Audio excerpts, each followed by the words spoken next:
पिछले चैप्टर की लास्ट में हमने देखा था कि लेवेंट लोरोसी को अकेले ही बचाने चला गया होता है, जहां पर जाकर वो कार्टेल के मेंबर्स के जाल में फंस जाता है।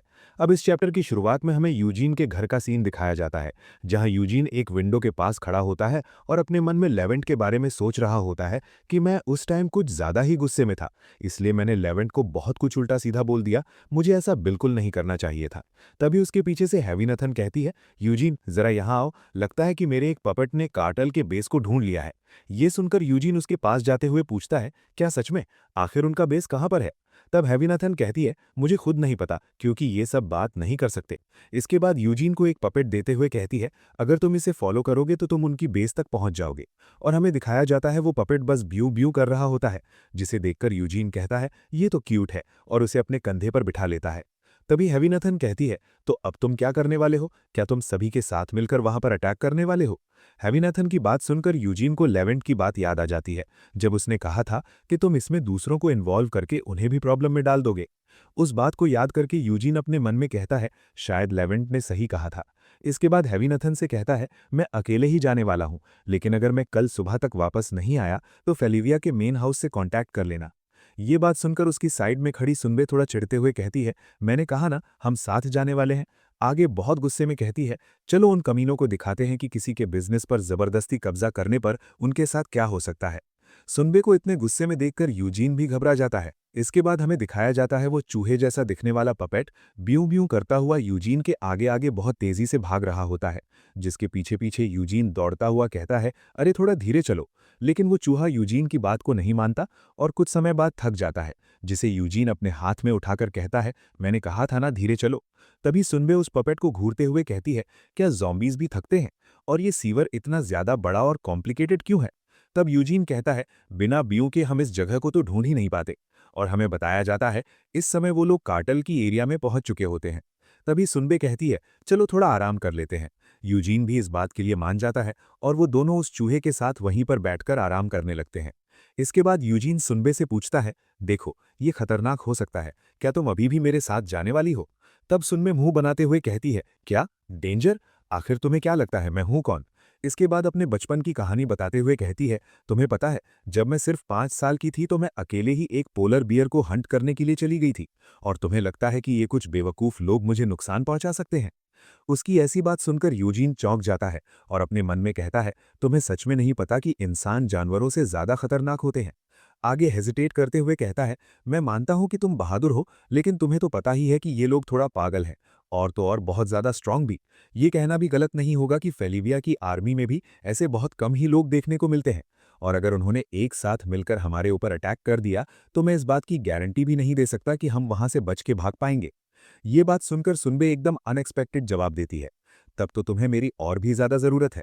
ये बात सुनकर यूजीन तो कुछ कहने ही लायक नहीं बचता, और सुनबे आगे यूजीन पर गुस्सा करते हुए कहती है, अब ये मत कहना कि तुम मुझे एक बोझ की तरह देख रहे हो जिसे तुम्हें प्रोटेक्ट करना पड़ेगा।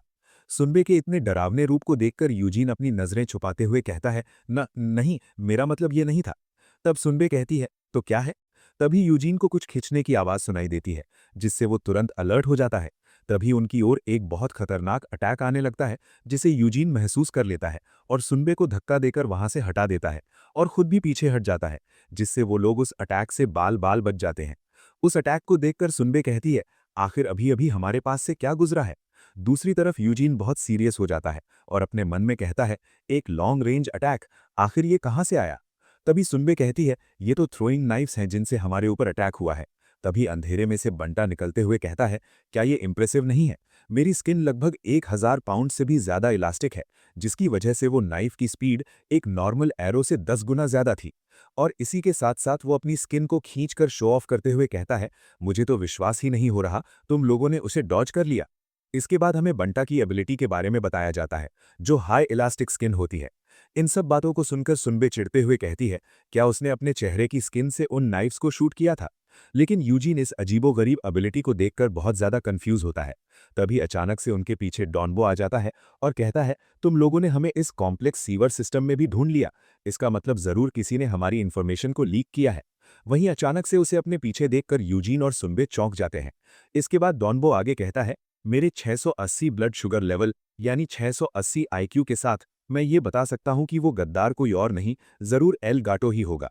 इसके बाद हमें डॉनबो की स्पेशल एबिलिटी बताई जाती है, जो एक्सट्रीमली हाई ब्लड शुगर है। इसके बाद डॉनबो कोल्ड वॉइस में कहता है, नहीं, अब मुझे उस गद्दार को इज्जत देने की ज़रूरत नहीं है। मतलब लेवेंट है जिसने हमारी लोकेशन को एक्सपोज किया है। ये सब सुनकर यूजीन के पसीने छूटने लगते हैं। तभी वो चिल्लाकर कहता है, एक सेकंड, तुमने कहा कि लेवेंट एक गद्दार है, इसका मतलब हमसे पहले लेवेंट यहाँ पर आया था। यूजीन की इस बात को सुनकर जियोर्जी कहता है, तुमने बिल्कुल सही गेस किया है। इसके बाद हमें जियोर्जी को दिखाया जाता है, जिसका चेहरा ही बदल चुका होता है। वो आगे कहता है कि ये मेरी गलती है, मुझे लेवांट को तभी रोक देना चाहिए था जब उसने कहा था कि वो मैजिक स्कूल जा रहा है, क्योंकि मुझे पूरा यकीन है उससे पहले लेवांट हमारे ऑर्गेनाइजेशन से बहुत ही ज़्यादा लॉयल था। ज़रूर उस घटिया मैजिक स्कूल में जाने की वजह से ही वो करप्ट हो चुका है। ये बात सुनकर डॉन बॉस चूहे को घूरते हुए कहता है, रुको, मैं इसे थोड़ा कहानी की तरह बताना चाहूँगा।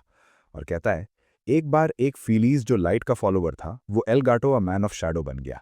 लेकिन फेलिविया के एक बच्चे जिसके पास अभी भी राइटियसनेस और प्योरिटी थी, ज़रूर उससे मिलकर उसने अपनी ट्रू आइडेंटिटी पाली होगी।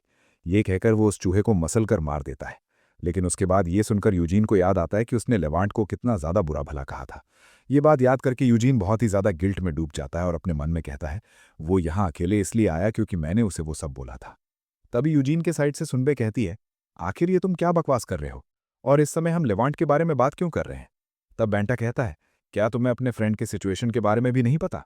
तो मैं बता देता हूँ, तुम्हारे यहाँ आने से ठीक पहले ही उसने यहाँ पर एक प्रॉब्लम खड़ी कर दी थी। तब सुनबे कहती है, लेवांट एक गद्दार है, लेकिन उसने किसे धोखा दिया? तब जॉर्जी हंसते हुए कहता है, तुम्हें तो ये भी नहीं पता कि तुम्हारा दोस्त कार्टेल का मेंबर था, लेकिन तुम एक गद्दार से उम्मीद भी क्या कर सकते हो? और चिंता मत करो, हमने उसे अभी तक मारा नहीं है, बल्कि उसे भी उस एल्केमिस्ट के साथ बंद कर दिया है। ये बात सुनकर सुनबे कहती है, अच्छा तो ऐसी बात है, मुझे लगा था कि कोई सीरियस प्रॉब्लम है। ये बात सुनकर तो जॉर्जी कंफ्यूज हो जाता है और सुनबे आगे कहती है, देखो, मुझे इस कार्टेल ऑर्गेनाइजेशन के बारे में तो ज़्यादा कुछ नहीं पता, लेकिन अगर लेवांट ने तुम लोगों को धोखा दिया है, तो इसका मतलब यह है कि वो एक अच्छा आदमी है। ये बात सुनकर यूजीन भी मुस्कुराते हुए कहता है, तुमने ये बात तो बिल्कुल सही कहा। इसके बाद वो दोनों फाइटिंग पोजीशन में आते हुए कहते हैं, वैसे भी हम लोग तुम सभी बेवकूफ़ों को मार के लेवांट के साथ साथ बाकी लोगों को भी यहाँ से रेस्क्यू कर लेंगे। तब वो तीनों भी फाइटिंग के लिए तैयार होते हुए कहते हैं, तुम्हें लगता है कि तुम ये कर लोगे? इसके तुरंत बाद जॉर्जी एक अटैक कर देता है, जिसका नाम philanthropic first technique snake binding होता है, जिसकी वजह से उसके हाथ बिल्कुल एक सांप की तरह फ्लेक्सिबल हो जाते हैं और टेढ़े मेढ़े मूवमेंट करके यूजीन के हाथ को पकड़ लेते हैं, जिससे यूजीन चौंक जाता है और अपने मन में कहता है, उसके हाथ बहुत ही स्ट्रेंज मूवमेंट कर रहे हैं, जिसकी वजह से मैं इन पर अटैक नहीं कर पा रहा। तभी जॉर्जी पागलों की तरह चिल्लाते हुए कहता है, जल्दी से उस सोर्ड को नीचे फेंक दो, क्योंकि इससे इस दुनिया में शांति नहीं आएगी। और मैं बता दूं, जिन लोगों को ये समझ नहीं आ रहा कि ये साइकोपैथ पीस की बात क्यों कर रहा है, तो दरअसल ये खुद को एक प्रीस्ट मानता है, लेकिन हम सबको तो पता ही है कि ये एक पागल साइकोपैथ है। अब स्टोरी में आगे बिल्कुल हमारी तरह यूजीन भी उस साइकोपैथ के मुंह से ये बात सुनकर चौंक जाता है, लेकिन खुद को संभालते हुए एक अटैक करता है, जिसका नाम फेलिविया anti armour technique wrist twist होता है, जिससे वो उस पागल प्रीस्ट को जमीन में पटक देता है। लेकिन उसी समय उस मोटे ने भी यूजीन के ऊपर अटैक कर दिया होता है, जिसके जवाब में यूजीन अपने स्वॉर्ड से उसके सर पर अटैक कर देता है। लेकिन वो ये देखकर चौंक जाता है कि उस मोटे के टकले पर एक स्क्रैच भी नहीं आया होता है। तब वो मोटा कहता है, क्या तुम मेरे सर को काटने की कोशिश कर रहे हो? लेकिन तुम्हें शायद ये बात पता नहीं है कि किसी ह्यूमन का सबसे हार्डेस्ट पार्ट उसका स्कल होता है, जबकि मैंने तो अपने स्कल को स्पेशली ट्रेन भी किया है, इसलिए तुम इतनी आसानी से मेरे स्कल को बिल्कुल नहीं काट सकते। तभी बैंटा भी अपना एक अटैक तैयार करते हुए कहता है, जिस तरह स्कल ह्यूमन बॉडी का सबसे हार्ड पार्ट होता है, उसी तरह ह्यूमन बॉडी का सबसे इलास्टिक पार्ट स्किन होता है, जिसे अगर अच्छे से मेंटेन किया जाए तो ये 10 गुना ज़्यादा इलास्टिक हो सकता है। इसके बाद वो यूजीन के ऊपर बहुत सारे नाइफ से अटैक कर देता है, जिन्हें यूजीन डॉज भी नहीं कर पाता और वो सारे अटैक उस पर लैंड हो जाते हैं। यूजीन को प्रॉब्लम में देखकर सुनबे जल्दी से मंत्र पढ़कर उन तीनों और अपने बीच एक वॉल खड़ी कर देती है और यूजीन से पूछती है, क्या तुम ठीक हो? तब यूजीन हाफते हुए कहता है, हाँ मैं ठीक हूँ, क्योंकि मैंने आर्मर पहन रखा है। आगे दर्द में कहता है, लेकिन भले ही आर्मर की वजह से वो नाइफ मेरी बॉडी में नहीं धंसे, लेकिन फिर भी मुझे बहुत ज़्यादा डैमेज पहुंचा है। जैसा कि एक लॉन्ग रेंज अटैक से उम्मीद थी, ये सच में बहुत ही ज़्यादा ट्रबलसम है। इसके बाद यूजीन को इस तरह देखकर सुनबे अपने मन में कहती है, यूजीन इन सबको अकेले ही हैंडल नहीं कर पाएगा। इसके बाद मुस्कुराते हुए कहती है, यूजीन ने कहा वो लॉन्ग रेंज अटैक को हैंडल नहीं कर सकता, तो मुझे अपना ओपोनेंट मिल चुका है। इसके बाद हमें उन तीनों साइकोपैथ्स को दिखाया जाता है। तभी वो मोटा कहता है, इतने बड़े लेवल का मैजिक, इसका मतलब उस लड़की के पास कम से कम 7 या उससे ज़्यादा स्ट्रिंग्स तो होंगे ही। और अपने साथियों से कहता है, केयरफुल रहना, क्योंकि ये दोनों कोई मामूली बच्चे नहीं हैं। तभी उनके सामने का वॉल टूट जाता है और उसमें से बहुत सारा वाटर निकलने लगता है। इसके बाद हमें सुनबे को दिखाया जाता है, जो उन वाटर वेव्स के ऊपर फुल एटीट्यूड में सर्फ स्केटिंग करते हुए आ रही होती है। और ये सुनामी भी उसी ने नॉर्दर्न शैमानिक आर्ट एंडलेस स्ट्रीम नाम का एक रिचुअल करके लाया होता है, जिसका नाम डिवाइन वेव होता है, जिसे देखकर वो तीनों चौंक जाते हैं। अब सुनबे बैंटा की ओर पॉइंट करते हुए कहती है, हे तुम झुर्रियों वाले बूढ़े आदमी, जल्दी से मेरे पीछे आओ, क्योंकि तुम्हारी ओपोनेंट मैं हूं। तब बैंटा कहता है, क्या उसने मुझे अभी अभी झुर्रियों वाला बूढ़ा आदमी कहा? इसके बाद गुस्से में कांपते हुए कहता है, तू छोटी चुहिया कहीं की। तभी डॉनबो उसे शांत कराते हुए कहता है, वो तुम्हें जानबूझकर गुस्सा दिला रही है, ताकि तुम कोई गलत मूव चल दो। लेकिन बैंटा तो अब बहुत गुस्सा हो चुका होता है और अपनी स्किन इलास्टिसिटी को मैक्स करके अपने पेट की स्किन को खींचकर पंख बना देता है और कहता है, आखिर तुम्हारी हिम्मत कैसे हुई मुझे झुर्रियों वाला बूढ़ा कहने की? मैं तुम्हारे चेहरे का स्किन निकाल के उससे अपना जूता बनाऊंगा। इसके बाद सुनबे पर अटैक करने के लिए उसके पीछे चला जाता है, जिसे ऐसी बेवकूफ़ी करता देख वो मोटा कहता है, आखिरकार तुम उसके जाल में फंस गए। और आगे गुस्से में कहता है, किसी की इनसिक्योरिटीज का फायदा उठाना, क्या तुम्हें ये कुछ ज्यादा ही इनह्यूमन नहीं लगता? तभी उनके पीछे से यूजीन निकलते हुए कहता है, तुम लोगों के मुंह से इंसानियत की बात सुनकर थोड़ा अजीब लगता है। इसके बाद गुस्से में अपने स्वॉर्ड पर लिवांट से मिली रिंग को रगड़ते हुए कहता है, तुम सब गंदे नाली के कीड़े हो, जिनके मुंह से इंसानियत की बात सुनने में अच्छी नहीं लगती। फिलहाल ये वीडियो यहीं पर खत्म होती है। अगर वीडियो अच्छी लगे तो वीडियो को लाइक करें, चैनल को सब्सक्राइब करें। मिलते हैं एक और नए वीडियो में, तब तक के लिए बाय बाय।